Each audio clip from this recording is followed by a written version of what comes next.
Il voulait juste prêcher. Il a fini. À la tête d'un royaume qu'il ne comprenait plus. On l'appelait le jeune pasteur aux yeux purs. Mais le destin, lui, ne croit pas aux apparences.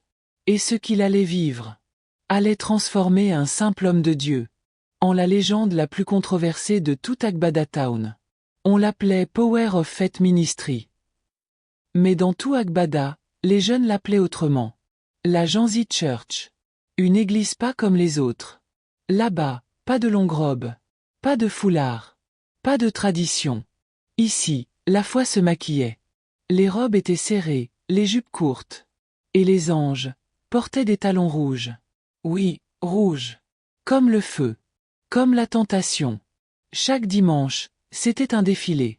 Les femmes entraient comme des reines. Les hommes, comme des spectateurs. Mais derrière la musique, derrière les lumières et les sourires, il y avait un silence. Un silence que personne ne voulait entendre. Un après-midi brûlant, sous le grand manguier du village. Les anciens d'Agbada se réunirent. Ce n'est plus une église, dit l'un. C'est un théâtre. Les cannes frappaient la terre sèche. Nos filles vont là-bas et reviennent parfumées, peintes comme des poupées. Ils décidèrent d'aller parler à celui qu'on appelait désormais Pasteur Oliver. Le lendemain, 3 d'entre eux marchèrent jusqu'à l'église. Ils le trouvèrent dehors. Costume blanc, chaussures brillantes comme des miroirs. « Pasteur, nous venons en paix, dit l'un d'eux. Mais ce que vous faites ici, ce n'est pas l'œuvre de Dieu. » Oliver sourit. Les temps ont changé, papa. Dieu aime aussi la beauté. L'aîné leva son bâton. Faites attention, fils. L'orgueil, c'est un feu.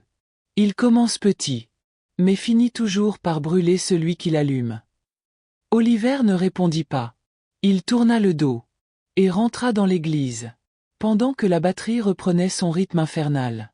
Un dimanche, une jeune femme apparut. Son nom, Amaka. Robe longue. Foulard soyeux. Beauté tranquille. Elle voulait juste prier. Mais au portail, on l'arrêta. Règle numéro 1, pas de longue robe. Règle numéro 2, pas de foulard. Tu veux adorer Dieu? Alors change d'abord ton style. Elle sourit doucement. Mon style n'est pas le problème. C'est votre foi qui l'est. Le portail claqua. Et dehors, une vérité venait d'être murmurée. Cette église n'était pas pour Dieu. C'était pour quelqu'un d'autre.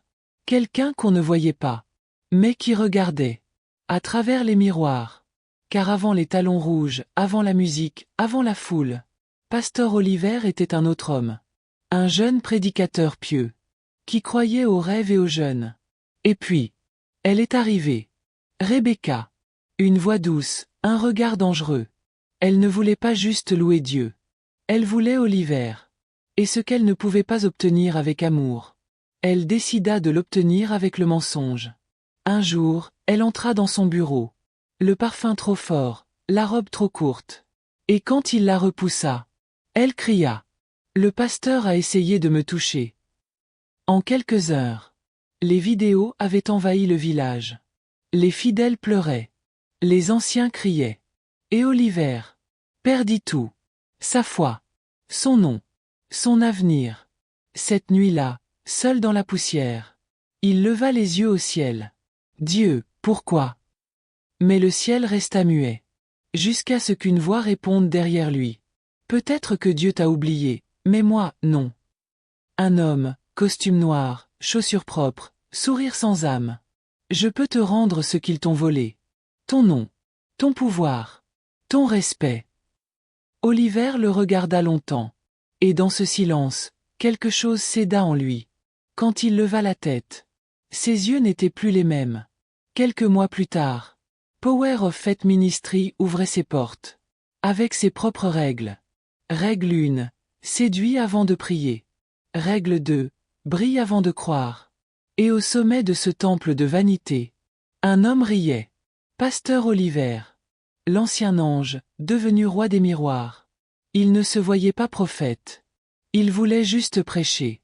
Mais il a fini. À la tête d'un royaume qu'il ne comprenait plus. Certains disent que, la nuit, quand la musique s'arrête, on l'entend encore murmurer derrière le micro. Seigneur, qu'est-ce que j'ai fait? Mais le ciel, lui, ne répond toujours pas. J'espère que vous avez apprécié l'histoire. Si c'est le cas, merci d'aimer la vidéo, de commenter ce que vous avez appris de ce conte, de le partager avec vos amis et votre famille, et n'oubliez pas de vous abonner à la chaîne pour découvrir d'autres contes populaires africains comme celui-ci. Merci.